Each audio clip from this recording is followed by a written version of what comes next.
Right, I got my little run hooked up on the outside or the inside there, and there's 4 screws. Screw it to it. But this is the roofing I use. It's plastic. But there it is. All I got to do now is a few. Let's see, a couple things to make it where I can open this, and this one's going to have a solid roof. It's not going to flip open like my other ones. There's going to be a door right here. This whole area right here, this whole opening is going to be a door, not the bottom, just the top part. And the nest is going to be on this side, on the inside there. And then the outside probably be plastic or plywood. I don't know. We'll see. Alright, got a few more braces on. One in the middle there, and starting to do the flooring inside here. A lot of people go with the hardware cloth. You know, the what is it, 1/2 inch by 1/2 inch metal for the floor. You know, so the poop falls through and stuff like that. But I've done that before, and I had a bird that his feet turned so red and he was so miserable that I just, you know, I just can't balance out the easy for me to clean compared to animal cruelty. But that's me. I mean, it don't, you know, that doesn't mean, you know, somebody else can't use it.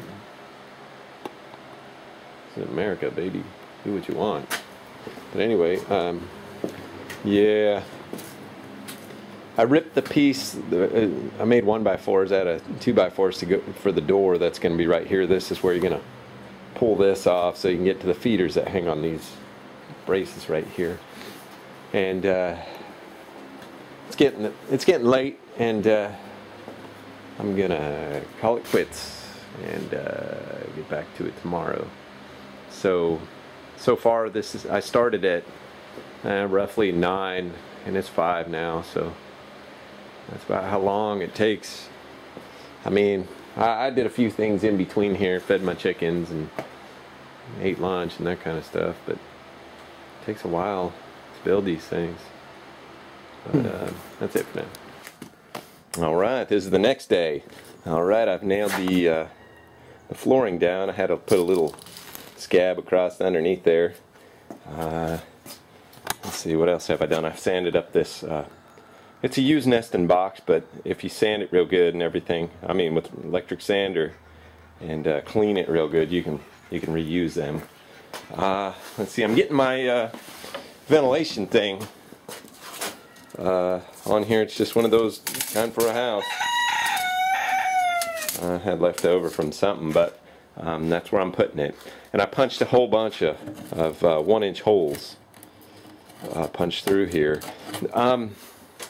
Right here, the reason why I punched a bunch of holes instead of just cutting a big hole right there and then just screwing that to it, I think that something could get on top of this thing and force their way through it, because this ain't very, you know, just a little piece of metal with a bunch of thingies cut in it and some screen on the other side. I mean, that's really nothing. So I figured this way, you know, a dog can't get in, or a coyote or something, you know. And then I just put short screws and just put like that, so if they tear this off, they still got one heck of a job to do to get in there. It's messy doing this, but I love it. But I do all the inside, the flooring with Luan. It's $10 a sheet, and I mean, it really makes it a lot lighter. That stuff's only, I don't even know what it is. I think it's 1/4 inch or something like that. It's just that stuff right there I had left over from a job. Most of the time, you know, just build this stuff out of leftover stuff. I mean, you can only do so much, you know, with 2x4s and stuff, unless you got a bunch of them. But well, that's pretty much on to the next step.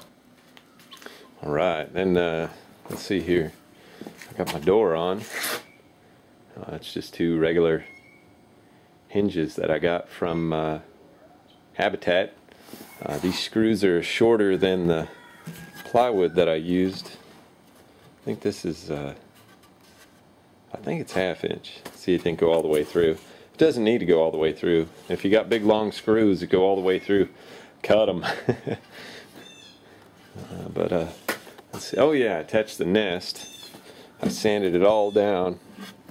It's on there real good. I mean real good. There's 2 screws there, and 2 screws there. And then this little piece I put for the roofing. I'm just going to screw the roofing straight to this. And then I guess I got the whole floor in. That's it. It's for inside the nest. And then I made my little door, and I do it the same way every time. When you push like that, you should have a 1/2 inch gap here, and when you push up like that, you should have a 1/2 inch gap there, all the way around. Because these things, they swell, and then later on, when you got the roofing on and everything, and it's hard to get off, you just don't feel like taking it apart to repair it. Do it right the first time. Just do that. It's got a little bit of wobble in it, but that's okay. We'll wait. We'll keep that down. But I guess I got this little piece on there. See how it goes on the inside there. But it's shipping up. Found me a hose for the connection part where you drag it with. I put a piece of was it 1/4 inch dog fence, that dog line, dog run type wire through that, and then just screw it to the bottom here. I'll show you when I get there. But woohoo! Looking pretty good. I guess next step is pulling the wire. I'm using just regular poultry fencing on poultry netting. You know, the just chicken poultry fence, not the 1/4 inch by 1/4 inch hardware cloth, because that poultry netting, it's strong. The metal stuff, it depends how you fasten it. If you just put poultry staples, something's gonna rip right through it. But if you put a piece of lat all the way around the corners of it, wood all the way around on top of it with, you know, like 1-inch screws, it's good. Here comes my dad. Here comes my daddy.